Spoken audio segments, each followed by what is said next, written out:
Students இப்போ நம்ம 10th standard Samacheer சிலபஸில் மேக்ஸில் 3rd சாப்டர் அல்ஜிப்ராவில் யூனிட் எக்ஸைஸ் 3ல 11th ப்ராப்ளம் பார்க்க போகிறோம்ப்பா. ஸோ இந்த கொஷின் என்ன சொல்லியிருக்காங்க அப்படின்னா, a boat takes 1.6 hours longer to go 36 kilometers up a river than down the river. If the speed of the water current is 4 km per hour, what is the speed of the boat in still water? இந்த question என்ன சொல்லிட்டாங்க அப்படின்னா, ஒரு river இருக்குது, ஒரு boat இருக்குன்னு சொல்லிட்டாங்கப்பா. So இந்த ரிவரில் உள்ள தண்ணி வந்து டவுன்வர்ட்ஸ் ஃப்ளோ ஆகி இந்த பக்கம் வந்துட்டு இருக்குன்னு சொல்கிறாங்கப்பா. சரியா? ஸோ இதோட ஸ்ட்ரீம் வந்து டவுன்வர்ட்ஸில் இருக்குது. இப்போ நம்ம என்ன பண்ண போகிறோம்னா, இந்த போட் எடுத்துகிட்டு மேலே போயிட்டு திரும்பவும் நம்ம கீழே வர போகிறோம். சரியா? இங்கேருந்து இங்கே போகிறதுக்கு டிஸ்டன்ஸ் வந்து 36 கிலோமீட்டர் சொல்லிட்டாங்க. அதே மாதிரி இந்த தண்ணி கீழே ஃப்ளோ ஆகி இப்படி வந்துட்டு இருக்கா இல்லையா, இந்த தண்ணிக்குரிய ஸ்பீட் வந்து 4 km/h அப்படி சொல்லிட்டாங்க. இப்போ இந்த கொஷினில் என்ன கேட்டிருக்காங்க அப்படின்னா, இந்த போட் ஸ்டில் வாட்டரில் இருக்கக்கூடிய இந்த போட்டுக்குரிய ஸ்பீட் என்ன அப்படி சொல்லி கேட்டிருக்காங்க. அது வேற என்ன டேட்டா கொடுத்துருக்காங்க அப்படின்னா, இந்த போட் வந்து மேலே போகிறதுக்கு எடுத்துக்கிற டைம் கீழே வரதுக்கு எடுத்துக்கிற டைமை விட 1.6 hours அதிகமாக எடுத்துக்கும் அப்படி சொல்கிறாங்கப்பா. ஸோ ஃபார் எக்ஸாம்பிள், இந்த போட் மேலே போகிறதுக்கு எடுத்துக்கிற டைம் வந்து TUன்னு வச்சுக்கோங்க. சரியா? கீழே போகிறதுக்கு எடுத்துக்கிற டைம் வந்து TDன்னு வச்சுக்கோங்க. இப்போ என்ன சொல்லிட்டாங்கன்னா, மேலே போகிற எடுத்துக்கிற டைம் வந்து கீழே போகிறதுக்கு எடுத்துக்கிற டைமை விட 1.6 hours அதிகமாக இருக்கும்னு சொல்லிட்டாங்கப்பா. அப்படின்னா என்ன அர்த்தம்? TU is equal to TD plus 1.6. That is, கீழே போகிறதுக்கு எடுத்துக்கிற டைமை விட நீங்கள் 1.6 hours ஆட் பண்ணிங்க அப்படின்னா மேலே போகிற எடுத்துக்கிற டைம் வந்து உங்களுக்கு கிடச்சிரும். ஸோ இப்போ இந்த டேட்டாலாம் வச்சு நம்ம என்ன கண்டுபிடிக்கணும் அப்படின்னா, இந்த ஸ்பீட் ஆஃப் த போட் கண்டுபிடிக்கணும்ப்பா. ஸோ நான் ஸ்பீட் ஆஃப் த போட் வந்து எக்ஸ்ன்னு நான் கன்சிடர் பண்ணிக்கிறேன். இப்போ இந்த எக்ஸோட வேல்யூ தான் நான் கண்டுபிடிக்கணும். கொடுத்துருக்க டேட்டாலாம் நான் எழுதிட்டேன்ப்பா. சரியா? தண்ணிக்குரிய ஸ்பீட் 4 km/hன்னு கொடுத்துருக்காங்க, அதை நான் எழுதிட்டேன். டிஸ்டன்ஸ் 36 கிலோமீட்டர்னு கொடுத்துருக்காங்க, அதை நான் எழுதிட்டேன். போட்டுக்குரிய ஸ்பீட் எக்ஸ்ன்னு கன்சிடர் பண்ணியிருக்கேன். அதே மாதிரி இந்த போட் மேலே ட்ராவல் பண்ணி போய் எடுத்துக்கிற டைம் TUன்னு கன்சிடர் பண்ணிவிட்டு, கீழே ட்ராவல் பண்ணி வர்றதுக்கு டைம் TDன்னு கன்சிடர் பண்ணிவிட்டு, ஸோ கொடுத்துருக்க டேட்டா வச்சு நம்ம ஈக்குவேஷன் ஃபார்ம் பண்ணியாச்சு. ஸோ இப்போ இந்த எக்ஸோட வேல்யூ தான் நம்ம கண்டுபிடிக்கணும். ஸோ இப்போ நம்ம இந்த எக்ஸுக்குரிய வேல்யூ கண்டுபிடிக்கிறதுக்கு முன்னாடி ஒரு பேசிக் கான்செப்ட் நீங்கள் புரிஞ்சுக்கோங்க. ஒரு எக்ஸாம்பிள் கன்சிடர் பண்ணிக்கோங்கப்பா. ஒரு ரோட்டு மேலே ஒரு கார் போயிட்டுருக்கு. இந்த கார் வந்து 10 km/h இந்த ஸ்பீடில் போயிட்டுருக்குன்னு வச்சுக்கோங்க. இப்போ இந்த காருக்குரிய டோட்டல் ஸ்பீட் என்ன சொல்லி கேட்டாங்கன்னா நீங்கள் என்ன சொல்வீங்க? இந்த கார் ட்ராவல் ஆகிற ஸ்பீட் தான் நீங்கள் சொல்வீங்க. ஏன்னா ரோடு வந்து ஸ்டேபிளாக தான் இருக்கும், ஒரே இடத்துல நிற்கிது, எங்கேயும் மூவ் ஆகலை. ஸோ அதுக்குரிய ஸ்பீட் வந்து 0வாக தான் இருக்கும். அதனால இந்த 10 + 0 பண்ணும்போது உங்களுக்கு 10 தான் வரும். காரோட ஸ்பீடு வந்து நெட் ஸ்பீட் வந்து 10 km/hன்னு சொல்வீங்க. இன்கேஸ் நீங்கள் ட்ராவல் பண்ணுற சர்ஃபேஸ் வந்து மூவிங் சர்ஃபேஸாக இருந்தது, நீங்கள் ட்ராவல் பண்ணுறதும் ஒரு ட்ராவல் பண்ணுற சர்ஃபேஸும் ஒரு மூவிங் சர்ஃபேஸாக இருந்தது அப்படின்னா, உங்கள் டோட்டல் நெட் ஸ்பீட் கண்டுபிடிக்க நீங்கள் என்ன பண்ணணும் அப்படின்னா, நீங்கள் ஃபஸ்ட்டு டைரக்ஷன் பார்க்கணும்ப்பா. ஃபார் எக்ஸாம்பிள், நான் ஒரு போட் எடுத்துகிட்டு போகிறேன், நான் வந்து இந்த டைரக்ஷனில் போகிறேன் அப்படின்னு சொல்லி வச்சுக்கோங்க. என் ரிவரில் தண்ணியும் இந்த டைரக்ஷனில் ஃப்ளோ ஆகிட்டு இருக்குன்னு வச்சுக்கோங்க. சரியா? ஸோ ரிவரில் இருக்க தண்ணி ஏதோ ஒரு ஸ்பீடில் ஃப்ளோ ஆகிட்டு இருக்கும், அதே மாதிரி போட் நான் ஏதோ ஒரு ஸ்பீடில் ஓட்டிகிட்டு போயிட்டுருப்பேன். ஸோ இந்த போட்டோட நெட் ஸ்பீட் கண்டுபிடிக்க நம்ம என்ன பண்ணணும் அப்படின்னா, இந்த போட்டோட ஸ்பீட் ப்ளஸ் இந்த தண்ணியோட ஸ்பீடை நீங்கள் ஆட் பண்ணிங்க அப்படின்னா அந்த போட்டோட நெட் ஸ்பீட் தெரிஞ்சிடும். சரியா? தண்ணியும் ஒரே டைரக்ஷனில் போகிறனால நான் ஆட் பண்ணியிருக்கேன். இன்கேஸ் தண்ணி வந்து இந்த டைரக்ஷனில் மூவ் ஆகிட்டு இருக்கு அப்படின்னா, இந்த போட்டோட நெட் ஸ்பீட் கண்டுபிடிக்க நான் என்ன பண்ணணும் அப்படின்னா, என் போட்டோட ஸ்பீடு மைனஸ் இந்த தண்ணியோட ஸ்பீட் பண்ணால் தான் என்னோட போட்டோட ஸ்பீட் கண்டுபிடிக்க முடியும். புரிஞ்சுதாப்பா? இப்படி தான் நெட் ஸ்பீட் கண்டுபிடிக்கணும். ரெண்டு மூவிங் ஆப்ஜெக்ட் இருந்தது அப்படின்னா டைரக்ஷன் பார்க்கணும். சேம் டைரக்ஷன் இருந்தது அப்படின்னா இந்த ரெண்டுத்துக்குரிய ஸ்பீடை ஆட் பண்ணிட்டு இதுதான் நெட் ஸ்பீட் சொல்லணும். சரியா?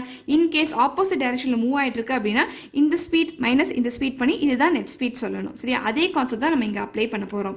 நம்ம இந்த எக்ஸோட வேல்யூ கண்டுபிடிக்க நம்ம என்ன பண்ண போகிறோம் அப்படின்னா, ஃபஸ்ட்டு இந்த போட் வந்து மேலே ட்ராவல் பண்ணுறதுக்கு எவ்வளோ ஸ்பீட் எடுத்துக்குதுன்னு சொல்லி கண்டுபிடிக்க போகிறோம். அதே மாதிரி இந்த போட் கீழே ட்ராவல் பண்ணி வரதுக்கு எவ்வளோ ஸ்பீட் எடுத்துக்குன்னு சொல்லி நம்ம கண்டுபிடிக்க போகிறோம். சரியா? ஸோ இப்போ இந்த போட்டோட ஸ்பீட் நான் x km/hன்னு கன்சிடர் பண்ணிவிட்டு, இந்த தண்ணியோட ஸ்பீட் வந்து 4 km/hன்னு கன்சிடர் பண்ணிவிட்டு, ஸோ இப்போ இது இங்கே ட்ராவல் பண்ணி போகணும் அப்படின்னா என்ன ஆகும்? இந்த போட்டோட ஸ்பீட் வந்து இந்த டைரக்ஷனில் இருக்கும், தண்ணியோட ஸ்பீட் வந்து டவுன்வர்ட் டைரக்ஷனில் இருக்கும், தட் இஸ் ஆப்போசிட் டைரக்ஷனில் இருக்கும். ஸோ ஆப்போசிட் டைரக்ஷனில் இருந்தது அப்படின்னா நம்ம என்ன பண்ணணும்? இந்த speed of the boat net speed of the boat கண்டுபிடிக்க நம்ம என்ன பண்ணணும்? இந்த ஸ்பீட் மைனஸ் இந்த ஸ்பீட் பண்ணணும். ஸோ இந்த ஸ்பீட் என்னதுப்பா? எக்ஸ் மைனஸ் தண்ணியோட ஸ்பீட் என்னது? 4. சரியா? ஸோ அப்ஸ்ட்ரீம் வந்து என்ன ஸ்பீடில் இந்த போட் போயிருக்கும் அப்படின்னா x - 4 ஸ்பீடில் போயிருக்கும். சரியா? நெக்ஸ்ட், இந்த போட் மேலே வந்து கீழே வரதுக்கு என்ன ஸ்பீடில் வந்திருக்கும்? இப்போ இந்த போட்டுக்குரிய ஸ்பீட் வந்து x km/h. சரியா? தண்ணியோட ஸ்பீட் வந்து 4 km/h. இந்த போட்டோட நெட் ஸ்பீட் என்னவா இருக்கும்? இப்போ பாருங்கள், இந்த தண்ணியோட டைரக்ஷனும் இந்த போட்டோட டைரக்ஷனும் சேம் டைரக்ஷனில் இருக்குது. ஸோ சேம் டைரக்ஷனில் இருந்ததுன்னா நீங்கள் என்ன பண்ணணும்? இந்த ரெண்டு ஸ்பீடும் நீங்கள் ஆட் பண்ணணும். ஸோ ரெண்டு ஸ்பீட் ஆட் பண்ணால் உங்களுக்கு என்ன வரும்? x + 4ன்னு வரும். சரியா? ஸோ உங்கள் போட்டோட நெட் ஸ்பீட் என்னது அப்படின்னா x + 4 km/h. ஸோ உங்கள் போட் வந்து அப் ஸ்ட்ரீமில் என்ன ஸ்பீடில் ட்ராவல் பண்ணும், டவுன் ஸ்ட்ரீமில் என்ன ஸ்பீடில் ட்ராவல் பண்ணும் சொல்லி நம்ம கண்டுபிடிச்சாச்சுப்பா. ஸோ நெக்ஸ்ட் நான் என்ன பண்ண போகிறேன் அப்படின்னா speed is equal distance divide by time formula use பண்ண போகிறேன்ப்பா. ஸோ இந்த ஃபார்முலாவில் வந்து நீங்கள் என்ன பண்ணலாம், டி இந்த சைட் கொண்டு வந்துருங்க, எஸ் இந்த சைட் கொண்டு வந்துருங்க. ஸோ உங்களுக்கு என்ன வரும், டி இந்த சைட் வந்துச்சுன்னா இங்கே நியூமரேட்டரில் வந்துடும், இங்கே என்ன இருக்குது டி இருக்குது, டிவைடட் பை இந்த எஸ் இந்த சைட் வந்துச்சுன்னா டினாமினேட்டரில் வந்துடும். So T is equal to D by எஸ்னு வரும். சரியா, time is equal to distance divide by ஸ்பீடுன்னு வரும். இப்போ நான் என்ன பண்ண போகிறேன் அப்படின்னா இந்த போட் வந்து மேலே போகிறதுக்கு எடுத்துக்கிற டைமும் கீழே போகிறதுக்கு எடுத்துக்கிற டைம் என்ன சொல்லி நான் கால்குலேட் பண்ண போகிறேன். That is T U and T D calculate பண்ண போகிறேன்ப்பா. ஸோ ஃபர்ஸ்ட் டியூ கால்குலேட் பண்ணுங்க, உங்களுக்கு என்ன வரும், T U is equal to D divided by எஸ்யூன்னு வரும். ஸோ டிஸ்டன்ஸ்ன்றது சேம் தான், இங்கேருந்து இங்கே போகிறதுக்கு, அதேமாதிரி இங்கேருந்து இங்கே வரதுக்கு டிஸ்டன்ஸ் 36 கிலோமீட்டர் சொல்லிட்டாங்க. ஸோ உங்கள் டியோட வேல்யூ வேணுதுப்பா 36. ஸோ நீங்கள் என்ன பண்ணுங்கன்னா இங்கே 36 போட்டுக்கோங்க, டிவைடட் பை எஸ்யூ, எஸ்யூக்குரிய வேல்யூ நம்ம கால்குலேட் பண்ணியாச்சு, அது என்னது எக்ஸ் மைனஸ் 4. நெக்ஸ்ட் நம்ம டிடி கால்குலேட் பண்ண போகிறோம். தட் இஸ் கீழே இறங்கி வரதுக்கு இந்த போட் எவ்வளோ டைம் எடுத்துக்க போகுதுன்னு சொல்லி கால்குலேட் பண்ண போகிறோம். So DD is equal to உங்களுக்கு என்ன வரும், டி டிவைட் பை எஸ்டின்னு வரும். சரியா, ஸோ டியோட வேல்யூ நமக்கு தெரியும் 36, டிவைட் பை எஸ்டி குரிய வேல்யூ வேணுதுப்பா எக்ஸ் பிளஸ் 4.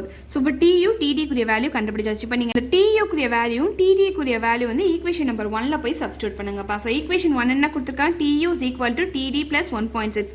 ஸோ டியூ குரிய வேல்யூ வேணுது 36 divide by X minus 4 is equal to T D குரிய வேல்யூ வேணுது 36 divide by X plus 4 plus 1.6 போட்டுக்கோங்க. சரியா, இப்போ இதுலேருந்து நம்ம எக்ஸோட வேல்யூ கண்டுபிடிக்க போகிறோம். இப்போ நீங்கள் என்ன பண்ணுங்க அப்படின்னா இந்த டேர்ம் இந்த சைட் கொண்டு வந்துருங்கப்பா. ஸோ உங்களுக்கு என்ன வரும், 36 டிவைட் பை எக்ஸ் மைனஸ் 4, இங்கே ப்ளஸ் இருக்குது, இந்த சைடு வரும்போது மைனஸ் வந்துடும், minus 36 divide by X plus 4 is equal to 1.6னு வரும். சரியா, ஸோ நெக்ஸ்ட் இந்த ரெண்டு டேர்மை நம்ம என்ன காமனாக எடுக்கலாம் சொல்லி பாருங்க. இங்கே 36 நம்ம காமனாக எடுக்கலாமாப்பா, ரெண்டு இடத்துலையும் நியூமரேட்டரில் 36 இருக்குது. ஸோ 36 காமனாக எடுக்கலாம். ஸோ 36 காமனாக எடுத்தால் என்ன வரும் சொல்லி பாருங்க, நியூமரேட்டர் 36 வெளியே எடுத்தாச்சு. ஸோ என்ன இருக்கும், 1 டிவைட் பை எக்ஸ் மைனஸ் 4னு இருக்கும். சரியா, இங்கே மைனஸ் அப்படியே போட்டுக்கும். இந்த 36 வெளியே எடுத்துட்டோம் அப்படின்னா என்ன வரும், இங்கேயும் 1 டிவைட் பை எக்ஸ் பிளஸ் 4னு வரும். சரியா, தட்ஸ் ஈக்குவல் டு இங்கே என்ன இருக்குது, 1.6னு இருக்குது. இப்போ இந்த ரெண்டு டேர்முக்கு எல்சிஎம் எடுங்கப்பா. ஸோ எல்சிஎம் எடுக்கிறதுனா என்ன, காமனாக உள்ள டேர்ம் எழுதணும், அது போக மிச்சம் உள்ளது எழுதணும். ஸோ இங்கே காமனாக எதுவுமே இல்லை. ஸோ மிச்சம் என்ன இருக்குது, எக்ஸ் மைனஸ் 4 எக்ஸ் ப்ளஸ் 4 இருக்குது. ஸோ அதை அப்படியே எழுதிக்கோங்க. சரியா, ஸோ இப்போ என்ன பண்ணுங்கன்னா இங்கே உள்ள டினாமினேட்டர் இதுவும் கம்பேர் பண்ணுங்கள். இதோட என்ன மல்டிப்ளை பண்ணால் இந்த டினாமினேட்டர் வரும் சொல்லி பாருங்கள். எக்ஸ் மைனஸ் 4ஓட எக்ஸ் ப்ளஸ் 4 மல்டிப்ளை பண்ணிங்கன்னா இந்த டினாமினேட்டர் வரும். சரியா, ஸோ அந்த எக்ஸ் ப்ளஸ் 4 வந்து நியூமரேட்டரோட மல்டிப்ளை பண்ணிக்கோங்க. இன்கேஸ் உங்களுக்கு தெரியல அப்படின்னா நீங்கள் என்ன பண்ணுங்கள் அப்படின்னா இந்த டினாமினேட்டர் டிவைட் பை இந்த டினாமினேட்டர் பண்ணுங்க. That is x minus 4 into x plus 4 divided by X minus 4 பண்ணுங்க. ஸோ எக்ஸ் மைனஸ் 4 கேன்சல் ஆகும், மிச்சம் என்ன இருக்குது, எக்ஸ் பிளஸ் 4 இருக்குது. இப்போ இந்த எக்ஸ் பிளஸ் 4 வந்து இந்த நியூமரேட்டரோட மல்டிப்ளை பண்ணுங்க. ஸோ 1 இன்ட்டு எக்ஸ் பிளஸ் 4 உங்களுக்கு என்ன வரும், எக்ஸ் பிளஸ் 4 வரும். இந்த மைனஸ் அப்படியே போட்டுக்கோங்க. இப்போ இங்கே உள்ள டினாமினேட்டர் இதுவும் கம்பேர் பண்ணுங்க. சரியா, இதோட என்ன மல்டிப்ளை பண்ணால் இந்த டினாமினேட்டர் வரும், எக்ஸ் மைனஸ் 4 மல்டிப்ளை பண்ணால் வரும். இன்கேஸ் தெரியல அப்படின்னா இந்த டினாமினேட்டர் டிவைடட் பை இந்த டினாமினேட்டர் பண்ணுங்கப்பா. ஸோ உங்களுக்கு என்ன வரும், X plus 4 cancel X minus 4 வரும். இப்போ இந்த எக்ஸ் மைனஸ் 4 வந்து நியூமரேட்டரோட மல்டிப்ளை பண்ணிக்கோங்க. 1 இன்ட்டு எக்ஸ் மைனஸ் 4 உங்களுக்கு என்ன வரும், எக்ஸ் மைனஸ் 4 வரும். சரியா, தட்ஸ் ஈக்குவல் டு இங்கே என்ன இருக்குது, 1.6 இருக்குது. சரியா, இப்போ இந்த மைனஸ் உள்ள மல்டிப்ளை பண்ணுங்கள், உங்களுக்கு என்ன வரும், 36 இன்ட்டு இந்த எக்ஸ் ப்ளஸ் 4 அப்படியே போட்டுக்கோங்க. இந்த மைனஸ் உள்ள மல்டிப்ளை பண்ணுங்கள். So minus X minus into minus plus வரும், ப்ளஸ் 4 வரும். டிவைட் பை இங்கே என்ன இருக்குது, X minus 4 into X plus 4 இருக்குது. That's equal to 1.6.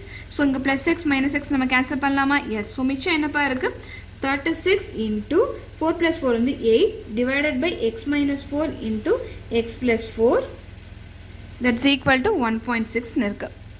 ஸோ இப்போ நீங்கள் என்ன பண்ணுங்கன்னா இந்த 1.6 இந்த சைட் கொண்டு வந்துருங்கப்பா. இந்த டேர்ம் இது அப்படியே இந்த சைட் கொண்டு போயிருங்க. ஸோ உங்களுக்கு என்ன வரும், இங்கே ஆல்ரெடி என்ன இருக்குது, 36 இன்ட்டு 8 இருக்குது. இந்த 1.6 இந்த பக்கம் வரும்போது டினாமினேட்டரில் வரும். தட்ஸ் ஈக்குவல் டு இந்த டேர்ம் அந்த பக்கம் போகும்போது என்ன வரும், X minus 4 into X plus 4னு வரும். சரியா, ஸோ இப்போ டினாமினேட்டர் டெசிமலை எலிமினேட் பண்ணுறதுக்கு நீங்கள் என்ன பண்ணுங்கள் அப்படின்னா இந்த டேர்மோட 10ஆல் மல்டிப்ளை பண்ணி 10ஆல் டிவைட் பண்ணுங்கப்பா. ஸோ உங்களுக்கு என்ன வரும், இது 10ஆல் மல்டிப்ளை பண்ணி 10ஆல் டிவைட் பண்ணிங்கன்னா உங்களுக்கு என்ன வரும், 36 into 8 into 10 divide by 1.6 into 10 வந்து 16 வரும். That's equal to x minus 4 into X plus 4 இருக்குது. சரியா, ஸோ உங்களால் கேன்சல் பண்ண முடியுமா சொல்லி பாருங்கள். 2 டேபிளில் கேன்சல் பண்ணலாமா, 2 5s are 10, 2 8s are 16. சரியா, ஸோ நெக்ஸ்ட் இந்த 8 இந்த 8 கேன்சல் பண்ணிடலாம். சரியா, ஸோ 36 இன்ட்டு 5 மல்டிப்ளை பண்ணால் என்ன வரும், 6 5s are 30, 3 ரிமைனிங் 15 16 17 18 180 வருதுப்பா. தட்ஸ் ஈக்குவல் டு இங்கே நீங்கள் உள்ள மல்டிப்ளை பண்ணுங்கள், எக்ஸ் மல்டிப்ளை பண்ணுங்கள், அதே மாதிரி இந்த மைனஸ் 4 மல்டிப்ளை பண்ணுங்கள். உங்களுக்கு என்ன வரும், எக்ஸ் இன்ட்டு எக்ஸ் வந்து எக்ஸ் ஸ்கொயர் வரும், ப்ளஸ் எக்ஸ் இன்ட்டு ப்ளஸ் 4 வந்து ப்ளஸ் 4x வரும், மைனஸ் 4 இன்ட்டு எக்ஸ் வந்து மைனஸ் 4x வரும், மைனஸ் 4 இன்ட்டு ப்ளஸ் 4 வந்து மைனஸ் 16 வரும். So plus 4x minus 4x நம்ம கேன்சல் பண்ணிடலாம். ஸோ என்னப்பா இருக்குது 180 is equal to X square minus 16 இருக்குது. இந்த மைனஸ் 16 சைட் கொண்டு வாங்க, உங்களுக்கு என்ன வரும் 180 plus 16 is equal to X ஸ்கொயர்னு இருக்குது. ஸோ இதை நீங்கள் ஆட் பண்ணுங்கள், உங்களுக்கு என்ன வரும் 196 இஸ் ஈக்குவல் டு எக்ஸ் ஸ்கொயர்னு வருமா? ஸோ எக்ஸோட வேல்யூ கண்டுபிடிக்க நீங்கள் என்ன பண்ணுங்கள், ரெண்டு பக்கமும் ஸ்கொயர் ரூட் எடுக்கணும்ப்பா. ஸோ ஸ்கொயர் ரூட் எடுங்க, உங்களுக்கு என்ன வரும்? ஸோ எக்ஸ் ஸ்கொயருக்கு ஸ்கொயர் ரூட் எடுத்திங்கன்னா எக்ஸ் வரும். இந்த 196 ஸ்கொயர் ரூட் எடுங்க, உங்களுக்கு என்ன வரும்? இல்லைனா லாங் டிவிஷன் மெத்தட் யூஸ் பண்ணுங்கப்பா. ஸ்கொயர் ரூட் எடுக்கனாவே நீங்கள் என்ன பண்ணணும், பின்னாடி ரெண்டு டேர்ம் குரூப் பண்ணணும். சரியா? ஸோ நான் வந்து 96 குரூப் பண்ணிவிட்டு ஸோ மிச்சம் 1 இருக்குது அப்படியே வச்சுக்கோங்க. என்ன ஸ்கொயர் பண்ணால் 1 வரும் சொல்லி பாருங்கள். 1 ஸ்கொயர் பண்ணால் 1 வரும். ஸோ இங்கே 1 போட்டுக்கோங்க, அதே மாதிரி இங்கே 1 போட்டுக்கோங்க. 1 × 1 மல்டிப்ளை பண்ணி இங்கே எழுதிக்கோங்கப்பா.